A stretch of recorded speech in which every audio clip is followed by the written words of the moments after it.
The Canon 5D Mark IV has been announced. I want to take a few moments and give you just what I think you need to know about the successor to the wildly popular 5D Mark III.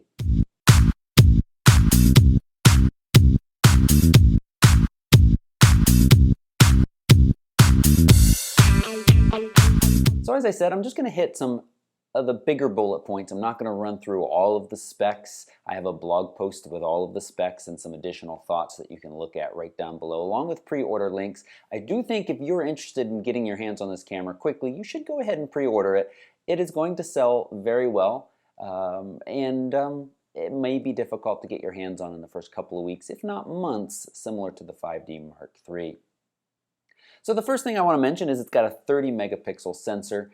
I think this is a really nice balance between resolution and still providing kind of a fast, responsive camera.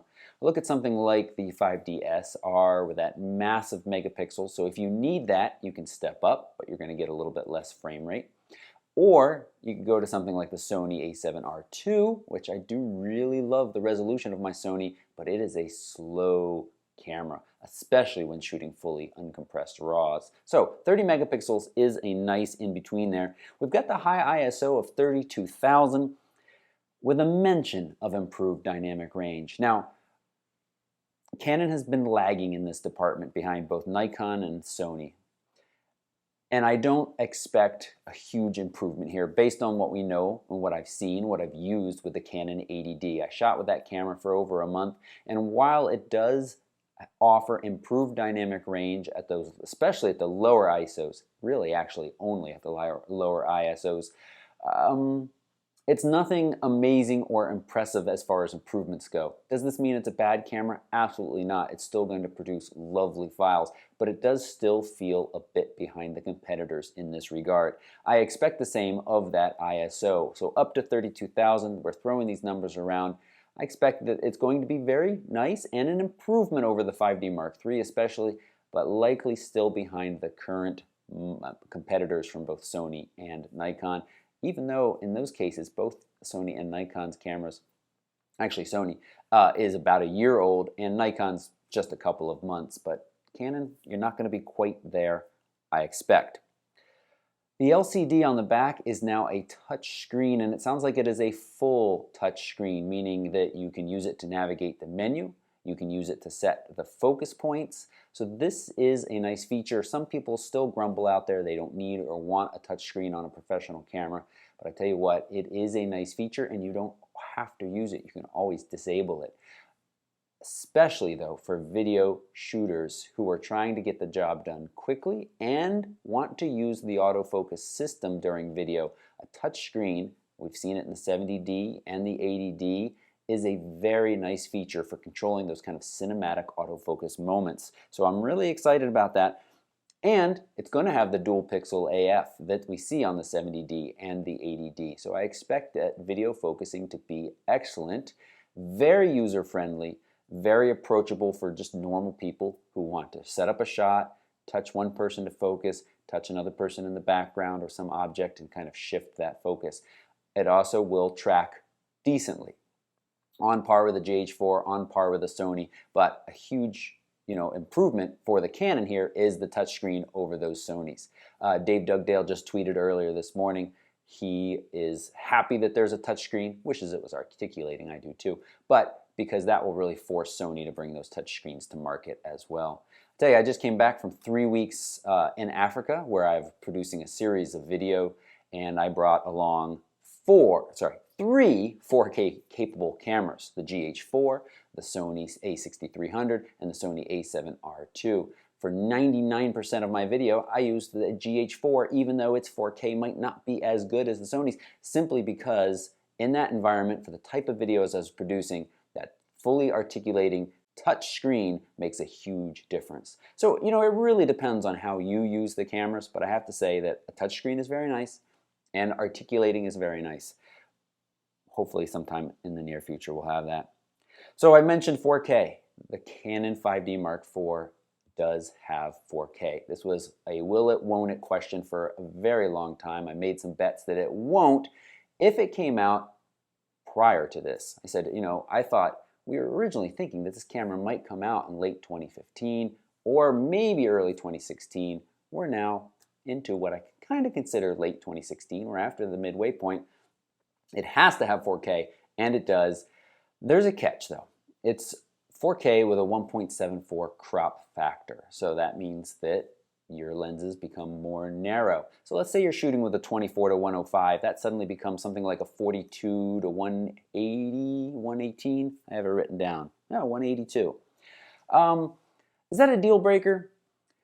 Well, first off, some people are going to complain that people are complaining about the crop factor. I had the same conversation when I talked about the Nikon D500.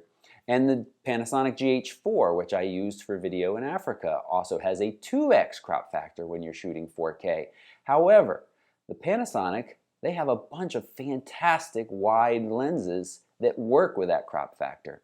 Canon, not as much.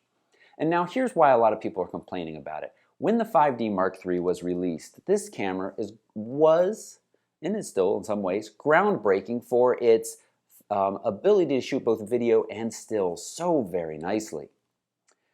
And now we've got this camera, the 5D Mark IV, and it just does not have that same kind of groundbreaking progress that we hoped, all new cameras have. Make us really excited. So for some people, that crop factor is not going to be a deal breaker at all. For those who are looking for a serious video and photo machine, that crop factor is an issue. And you may consider it. You may look at your lens selection. You may look at what you can do. The other thing that is a little annoying is you can't put EFS lenses on these Canon cameras. So that's an issue to be able to get wider and smaller and use that crop factor. Like I said, it's not a deal breaker, but it's certainly something you should consider. And of course, if you're just buying this for stills, it doesn't matter at all. And another reason why it's kind of annoying is you look at cameras that have been out for over a year, like the Sony a7S II, the a7R II, that shoot full frame 4K and offer a host of other professional features, S-Log format, focus peaking, which I use regularly and is helpful. Those are nice features to have. You don't have those in the Canon, plus that crop factor. That's it. I probably won't say crop factor more than 2 more times in this video. But on the photo side of things, the autofocus system is borrowing heavily from the 1DX Mark II. It is basically what's in the 1DX Mark II. That's Canon's top-of-the-line system and should be excellent. Improved low-light focusing and just all-around good focusing in general. And Wi-Fi and NFC. Finally, thank you, Canon, for bringing this into a professional level camera in 2016. I was a little worried that you might have to buy one of those secondary devices, but nope, it works. And they've got GPS too, GPS as well. Some people love that. I certainly like it when I travel. It does mean I can finally sell that stupid little GPE2 dongle that I've been holding on to forever. Now, an interesting feature mentioned, dual pixel RAW. Do not confuse this with Dual Pixel AF. Dual Pixel AF is that live view autofocusing system that the Canon cameras offer in the 70D, 80D, and 7D Mark II, and now the 5D Mark IV, which is very good. No other DSLR provides that level of smooth and quick autofocusing capabilities in live view. But what I'm talking about right here is the Dual Pixel RAW. This is an interesting feature that I can't quite tell yet is going to work out to be a gimmick or useful. Now, some people are throwing around the idea of the Litro cameras, basically where you can take a picture and then after you take the picture, you can re-choose your focus point. So again, let's use that subject foreground background example. You focus on your foreground subject, and with a Litro, afterwards, you can focus on something in the background, making huge changes. This is not that. This is very small. They're calling them micro adjustments. Very similar to how you correct for a lens before you take a picture. You're going to be able to do this after a picture. You're going to be able to slightly change the focus point, slightly reduce ghosting, or I should say reduce ghosting, which causes from out of focus issues, and even adjust the bokeh, whatever. If you get mad about one person saying it one way or the other, spend time doing something else. The downside, it seems, is right now you're only going to be able to make these changes in the Canon software, the DPP software. Will this feature come into Lightroom? Will somebody make a plugin? We don't know. Until that, it seems to be, I would think it's going to be kind of more gimmick and a little difficult to work with, as you always have to include that software as part of your workflow. Another downside is it increases the file size, basically doubles it, because it's taking two pictures slightly different between the two microfocus adjustments allowances and allowing you to adjust between them. I saw somebody mention a neat option. What about making focus stacking as part of this so that you can smoosh the two focused areas together to create an even larger depth of field? That would be cool for macro work. We'll see. We'll see if they do that. And because your file size is going to be much larger, your frame rate and your buffer is going to be much lower. We've got 7 frames per second here, which is a decent amount, certainly quite nice at 30 megapixel size, but because it's still using the CF and SD cards, hasn't moved to the CFast or the QXD, we're going to see some slowdown, especially when you do the bigger file sizes of the dual RAW. But we're also, it seems like, from what I've read, that we're working with the standard SD card slot, not even the faster ones. Now, a fairly noticeable and complaint with the 5D Mark III is the slowdown that happens when you shoot with an SD card in. One of the big benefits of having this camera is your dual card slot, so you're immediately backing up for peace of mind when you're shooting professional events like a wedding with can't miss, can't lose photos.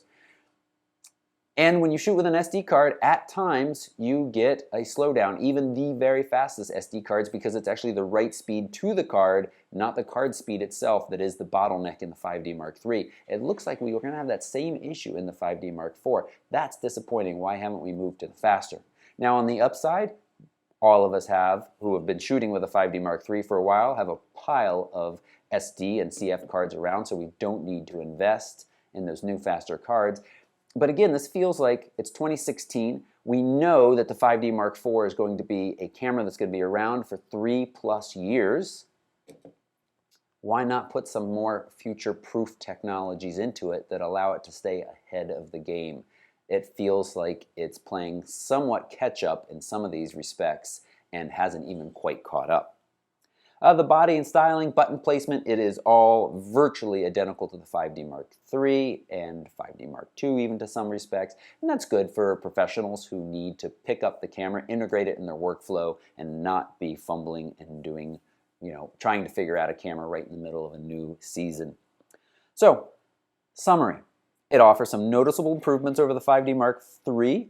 It's going to represent a decent upgrade for many still photographers and those hybrid shooters desperate for 4K, and I should say easy 4K, because that touchscreen, that's going to work very nicely. Autofocus system, very, very nice. But the more professional hybrid shooters or the more professional 4K needers, is that right, needers? Those in need of professional 4K, this is probably not the camera for you like the 5D Mark III was at 1080 for people at that time. It's a crowded market. And for those who need more serious 4K, you've got a lot of other options. I'm really curious to see what the GH5 brings. As I said, the GH4 is still my go-to camera for the type of video I do. I know a lot of people love it and use it. And of course, you've got the Sonys as well. I'd love to hear your thoughts. What major points did I miss? Are you sad that I didn't mention it's upgraded to USB 3? That is nice. What else? Leave those comments right down below. Do you think this will sell as well as the 5D Mark III? What else? Leave your thoughts right down below. Don't complain about that light switch being distracting. Thanks so much for watching.